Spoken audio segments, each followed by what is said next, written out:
Mutual Broadcasting System presents The Mysterious Traveler, written, produced, and directed by Robert A. Arthur and David Kogan, and starring tonight two of radio's foremost personalities, Eric Dressler and Brett Morrison, in I Died Last Night.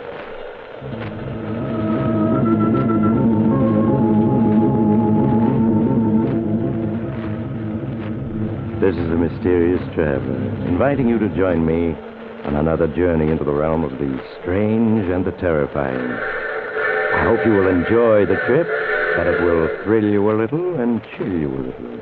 So settle back, get a good grip on your nerves, and be comfortable, if you can. For tonight, our journey is one such as no living man ever took before. We're going to accompany a gentleman named Gregory Raymond across the very threshold of existence into another world. It's a story I call I Died Last Night.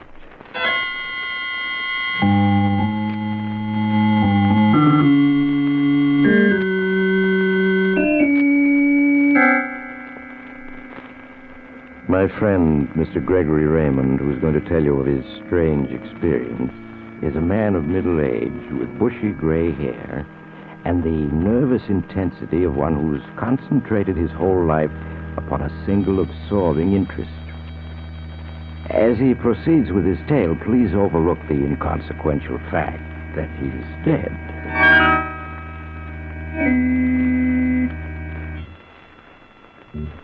My name is Gregory Raymond, and it is perfectly true that all my life I was concentrated upon a single interest, the study of death and what comes after it. Even from boyhood, that one interest absorbed me. I made 1,000 efforts to penetrate the baffling veil that separates life from death, to effect communication with those on the other side of the dark curtain. And in this effort I had no success until I met that man of great wisdom from the East, the Yogi Krishna. Then I knew I had found the teacher I needed. I studied daily for months with Krishna and his other pupils. I devoted my entire fortune to the project. And we were just on the brink of success when one evening the yogi kept me with him after the others had left. My friend Gregory, it is necessary that you and I should talk. Of course, Yogi. You seem troubled. I am, Gregory. We have come close to success in our studies here, have we not? Closer than I ever dared hope we would. If now we could only tear away the last veil of ignorance that separates us from the truth. If we could only see through to the other side of the wall of death. Patience, my friend. Death is a subject that has engrossed man's mind for 1,000,000 years. We cannot expect to solve its dark mysteries in a few months. No, of course not, but I've spent a lifetime trying, and I suppose I'm a little impatient. I, too, have spent a lifetime just preparing to make the study. And now that success is in sight, it grieves me to say that we must discontinue our studies. Discontinue them? Just when we were getting somewhere? Well, no, we can't. We have no choice. But why? Why must we stop now when we're so close? For the simplest reason in the world. We lack the money to continue. Oh, money. Is that the trouble? We need trained assistants, scientific instruments, many things to aid us. All this requires money, and we do not have it. Well, how much? Many thousands. $100,000, perhaps. 100,000. It's a lot. But we'll get it. We have to. Alas, my friend, I do not know where. Listen. My brother, John, is a rich man. He's head of the Raymond Foundation, which makes grants for all kinds of important studies. Yes, I have heard so. I'll ask him for the money. For a cause like this, he'll give it to us. I know it. It would mean everything to us. But suppose he refuses? He won't refuse. And if he does, I'll get the money from him somehow. I swear it.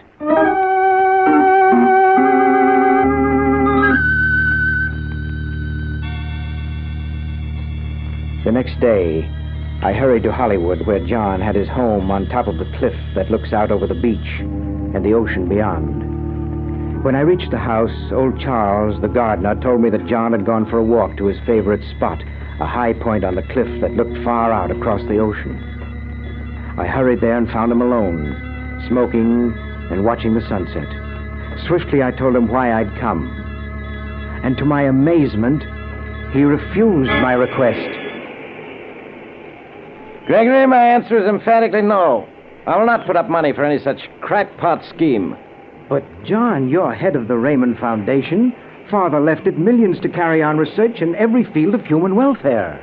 And you consider this wild notion of yours a field of human welfare? Well, of course it is. Don't you understand? We're on the very verge of solving the greatest mystery of all, the mystery of death, and what follows it. Indeed, Gregory. But it's true. We only need a little more time and money. Time and money. And when we've succeeded, when we've definitely established communication with those who have left this sphere of existence, think what that will mean to the world. Just what will it mean to the world? Why, it'll mean everything.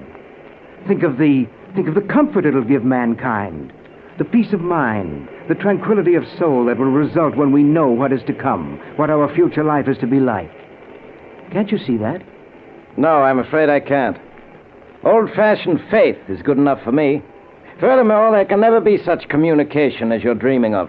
It's impossible. But it isn't. The Yogi Krishna has already achieved it. Your yogi, my dear Gregory, is a fake. I've had him looked up. He's nothing but a trickster and a charlatan, running a nice little racket to get money out of deluded fools like you. That's not true. I tell you it is. While I live, the Raymond Foundation will never furnish a cent for this fantastic scheme. No, John, you can't refuse me. You can't. I do, Gregory. That's final. I see. I'm sorry you said that, John. What do you mean? I see that there's only one thing that I can do. What the devil are you getting at? This project must not be allowed to fail. It means so much that the life of one man is a small price to pay for that success. What nonsense are you talking? When you're dead, I shall become the head of the Raymond Foundation. Gregory, get away from me. Take your hands off me. No, John, you wouldn't listen to reason, so I have no alternative. Gregory, let go of me. You're pushing me through the cliff, Gregory. Believe me, John, I don't want to do this, but our studies cannot be allowed to fail. Gregory, come to your senses. You're out of your mind. You'll see, John, in just a moment. You'll know that I'm right. No!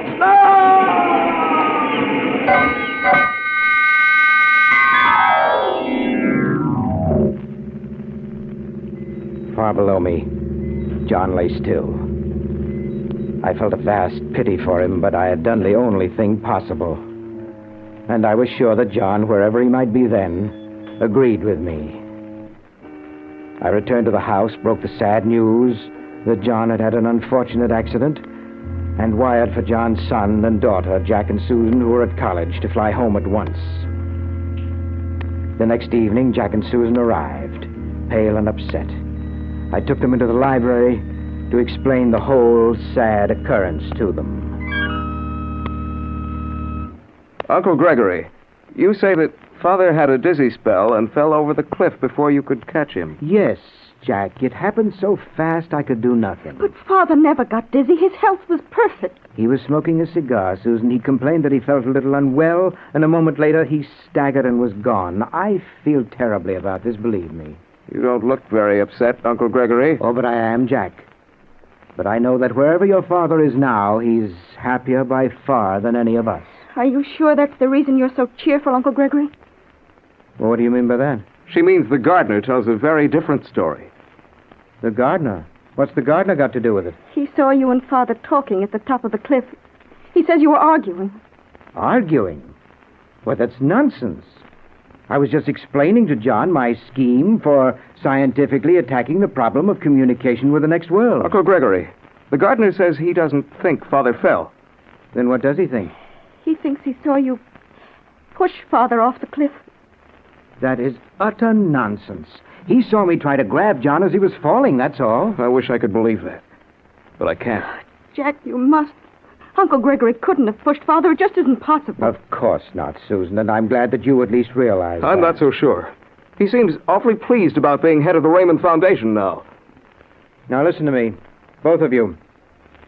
The coroner says that your father died accidentally, and that ends matters. Not for me, it doesn't. And just what do you think you're going to do, Jack? I don't know yet.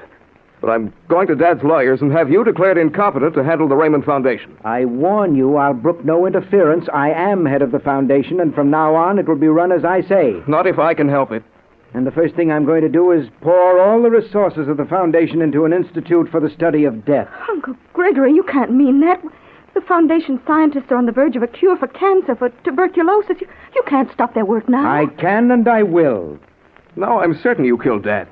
You killed him to get control of the foundation for your crazy schemes. You get out. Get out. Both of you. Get out. Jack, catch him.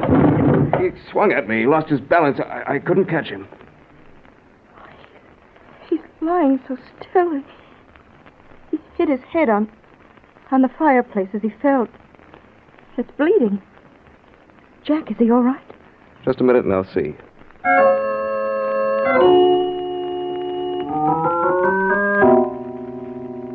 Jack bent over me. I had lost my temper and in trying to hit him had fallen. And now I lay on the floor, a great pain throbbing in my head and a strange darkness creeping up all around me. As Jack and Susan leaned over me, the darkness closed in and I felt myself drifting away into an unknown land. And just before the darkness became complete, I could hear their words. Jack, how is he? He doesn't seem to be breathing. Is he dead? Yes, Susan. All his life, Uncle Gregory's been trying to learn what happens when you die. Well, now, at last, he's going to find out.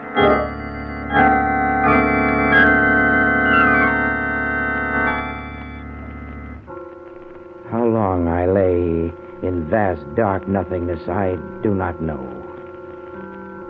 But at long last, consciousness began to return to me.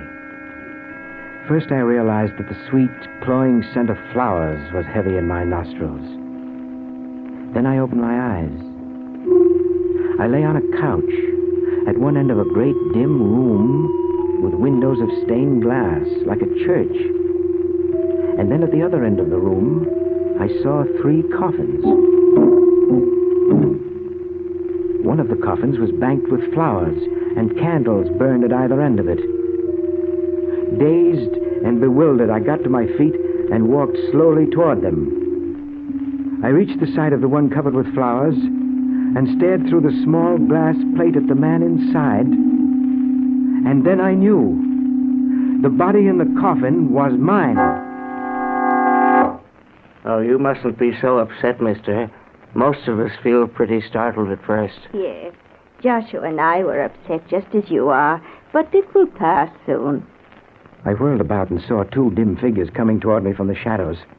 They were smiling, and I knew that they were trying to be helpful. Who are you? I'm Joshua Brown. This is my wife, Nellie. Our bodies are in the other 2 coffins. Your bodies? I don't understand. Of course, you're still confused. That's only natural. Look through the glass in this coffin. That's my body. There, you see? Yes, it looks just like you. Yes, of course it is me. The earthly me. Well, then we're really dead, all 3 of us? Of course.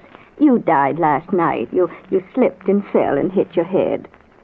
Yes, I remember now. It's taken you until now to become aware of things, to get over the shock. But where am I? Oh, this is the mortuary chapel of the cemetery. They'll be coming for you soon to prepare to bury you. To bury me? No. Oh, you mustn't be upset. Just to bury the mortal you, the empty shell you've left behind. Yes, Nellie and I were killed 2 nights ago in an auto accident, but we won't be buried until tomorrow, when our son gets here. But I never dreamed that it would be like this. Why, I can still see and hear. I still breathe. My heart still beats. Not really. You're used to those things, so they let you think there hasn't been much change until you get over your first shock. They're very thoughtful. They? Who do you mean? The ones in charge. Oh, you'll know more about them soon. Mr. Benedict will be coming for us, and I expect he'll take you along, too. Who's Mr. Benedict? He's our guide. He stopped last night to tell us not to worry and to wait for him.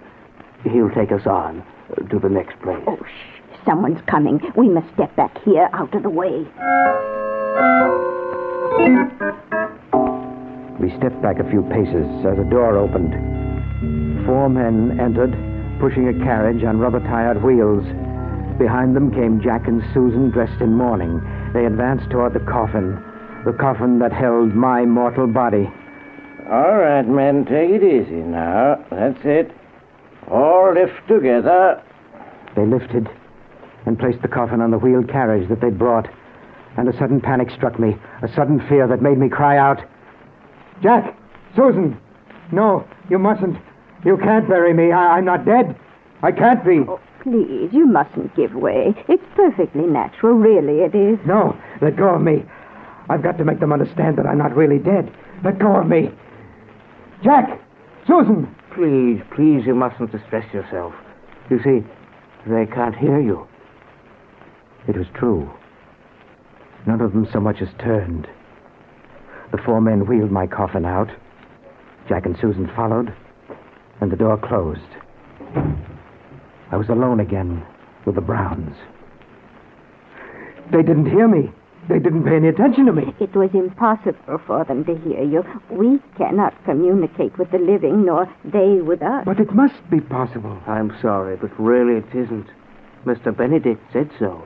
But all my life I've worked to establish such communication, and now I have so much to tell the world.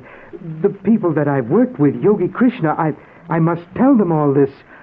I must reach them somehow. But if it is possible, Mr. Benedict will tell you, I'm sure. Now, please, the only thing we can do is be quiet and wait for him.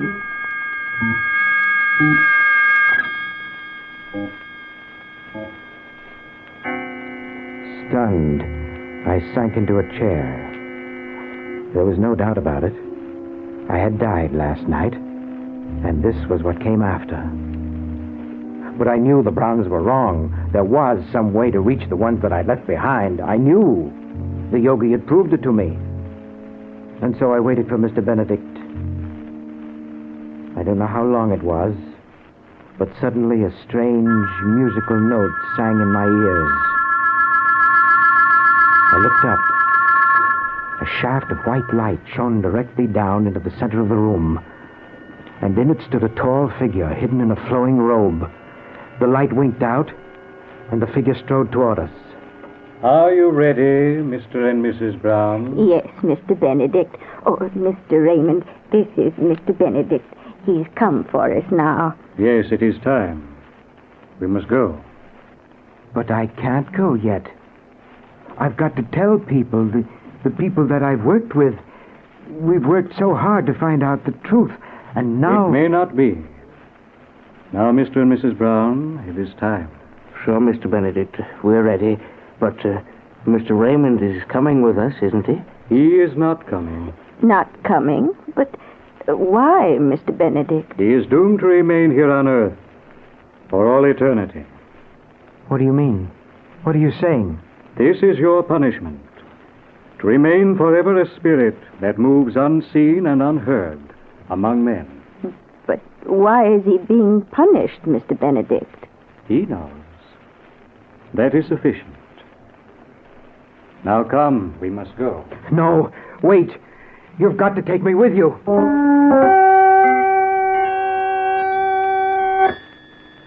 But they didn't wait. They took a step, 2 steps, and were gone. Where they'd vanished, heavy curtains rustled against the wall. I rushed over to them and flung them back. There was no wall. I could see straight out into a peaceful cemetery, and across the green grass, Mr. Benedict and the Browns were walking away. I hurried after them, and something stopped me. An invisible barrier across my path, cold, unyielding, like glass. I beat against the invisible barrier with my hands. I cried out, and no one heard. No one noticed. And at last, exhausted, I ceased. Jack and Susan were slowly walking toward me. They came down a little path and stopped not 5 feet from me, yet they did not see me. And they were talking about me. Well, it's all over, Susan. Uncle Greg and Father are both gone. We've got to face the fact. I know, Jack, but do you think Uncle really did kill Father? I don't want to believe it. Well, I guess we'll never know. But if he did, he's been punished for it. Perhaps his punishment is worse than we can ever guess. Do you suppose that now, wherever he is, he's trying to tell the world what he knows? Probably, Susan. But if only Gregory hadn't become such a fanatic on the subject, none of this would ever have happened. They started to move away. And again I cried out to them, Jack, Susan, listen to me. You've got to hear me. You've got to.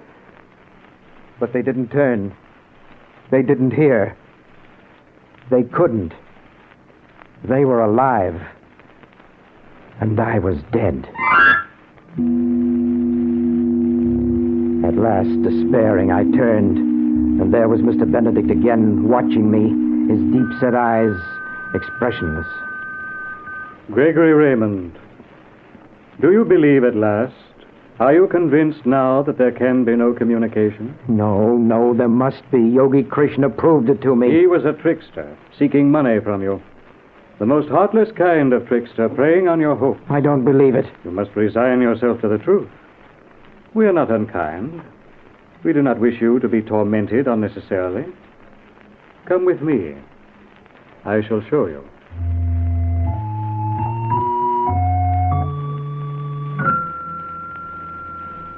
He took me by the hand and led me across the room. A door opened silently before we reached it and shut behind us as we passed through. We went down a corridor and came to a small room where a girl sat at a desk, typing. We entered, and she did not look up. She is typing the necessary documents concerning your burial tomorrow, Gregory Raymond. Do you wish to speak to her? Yes, I do. Young lady, listen to me. I'm Gregory Raymond, here standing beside you. She does not hear you. You don't have to answer me. Just stop typing. Anything to show that you know that I'm speaking to you. You see? Now come, we shall try further. We continued down the hallway, and we came to another room. In this one, a man sat. We paused in the doorway and watched him. He was telephoning. Hello, obituary editor. This is the Stonefield Chapel calling. Will you run an announcement, please, saying that services for the late Gregory Raymond will be held Thursday at 4 o'clock? That is correct. From the chapel. Well, only the family will be present. Thank you. You may try to speak to him if you wish. My friend, can you hear me? Please, just look around. Oh, hello, evening ledger. The obituary editor, please. Please, you must hear me. You must. I have to let the world know all that I've learned. Oh, hello, obituary editor. This is the Stonefield Chapel calling. Will you take down an announcement, please? Oh, all right. Yes, I'll wait. He cannot hear. But perhaps someone else may. We will try again if you wish. Oh, yes, I do. Someone, somewhere will be able to hear me. We went on down the corridor, and another door opened before us. We stepped through onto green lawn. Mr. Benedict led me across it through a little gate and into a small cemetery that lay hushed in the shade of great trees. There 2 men were digging. We paused beside them. Do you know what they're digging, Gregory Raymond? Yes, a grave. Your grave, where your earthly body shall rest while you roam the world unseen, unheard. Oh, no. Speak to them. See if they can hear you. I will. You 2 men, listen to me. I'm Gregory Raymond. Do you hear? They do not hear. You've got to listen to me.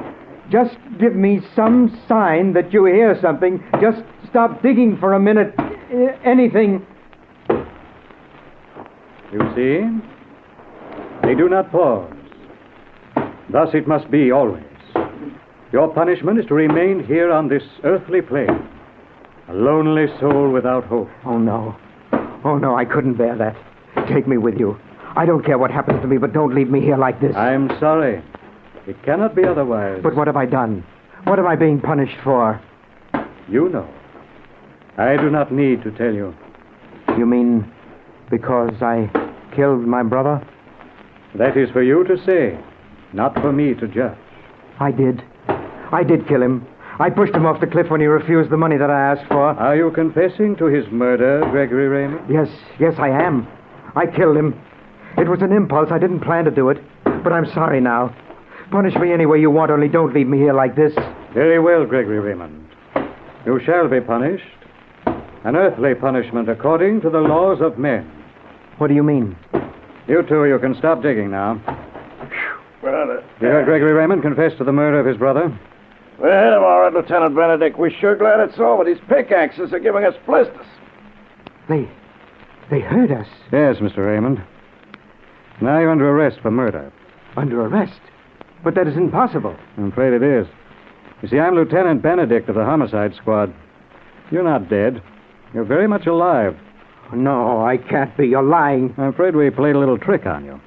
Out here in Hollywood, we have some very good actors, and, well, you see, your nephew arranged the whole thing with actors, wax figures, and coffins, and weird atmosphere to see if we couldn't get a confession out of you. No, I don't believe you. He figured you had such a one-track mind on the subject of death. When you knocked yourself unconscious, he decided to try and convince you you'd killed yourself. No. Looks as though he succeeded better than we'd hoped. Now, will you come quietly, Mr. Raymond? No. You can't arrest me. You can't arrest a dead man. And I'm dead. I know I am. I died last night.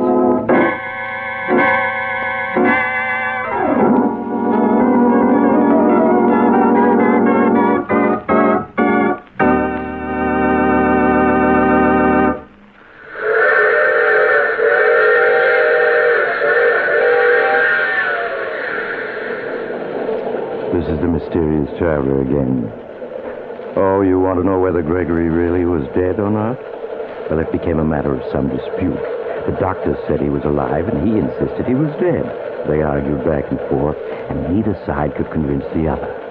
You know how it is when neither side will give in. To this day, nobody has convinced Gregory that he's really alive. It's probably the strangest punishment a man ever suffered. Oh, you have to get off here. I'm sorry. I'm sure we meet again. I take this same train every week at this same time.